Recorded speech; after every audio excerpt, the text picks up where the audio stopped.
কুমিল্লার ১১টি সংসদীয় আসনের মধ্যে ৬টি আসনের সীমানা পুনর্নির্ধারণ করা হয়েছে। কুমিল্লা ১০ আসনের সদর দক্ষিণ উপজেলাকে যুক্ত করা হয়েছে কুমিল্লা ১১-১৪গ্রাম উপজেলা আসনের সাথে।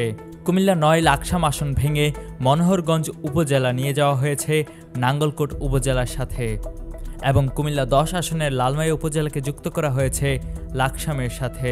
অন্যদিকে কুমিল্লার উত্তরে কুমিল্লা ১ আসন দাউদকান্দি উপজেলার সাথে আবার যুক্ত হয়েছে মেঘনা উপজেলা ও কুমিল্লা ২ হোমনা উপজেলার সাথে যুক্ত হয়েছে তিতাস উপজেলা।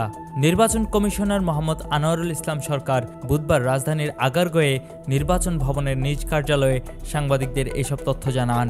আনোয়ারুল ইসলাম সরকার বলেন, সীমানা পুনর্নির্ধারণ আইন ২০২১-এর ৬ ধারায় বলা হয়েছে, সীমানা নির্ধারণের ক্ষেত্রে প্রশাসনিক ব্যবস্থা, ভৌগোলিক অখণ্ডতা এবং আদমশুমারি এই ৩টি বিষয়কে গুরুত্ব দিয়ে এই সীমানা নির্ধারণ করতে হবে।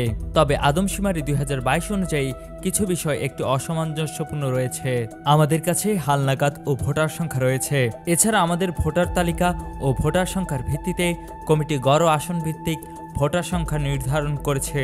সেটি হলো ৪,২০,০০০, অর্থাৎ ৩০০ আসনে গড় ভোটারের সংখ্যা হলো ৪,২০,০০০। ওনারা ভোটারের সংখ্যার ভিত্তিতে একটি গ্রেডিং করেছেন, সেটি হচ্ছে সবচেয়ে বেশি ভোটার কোন জেলায় এবং সবচেয়ে কম ভোটার কোন জেলায়। কারিগরি কমিটি ফাইন্ড আউট করেছে যে সবচেয়ে বেশি ভোটার যে জেলায় সেখানে একটি আসন বাড়ানোর প্রস্তাব করেছেন এবং সর্বনিম্ন ভোটার যে জেলায় সেখানে একটি আসন কমানোর প্রস্তাব করেছেন। তিনি আরও বলেন, আমরা ৬৪ জেলায় গড় ভোটার সংখ্যা নির্ধারণ করেছি, যা ৪,২০,০০০। কুমিল্লার কাগজ, নিউজ ডেস্ক।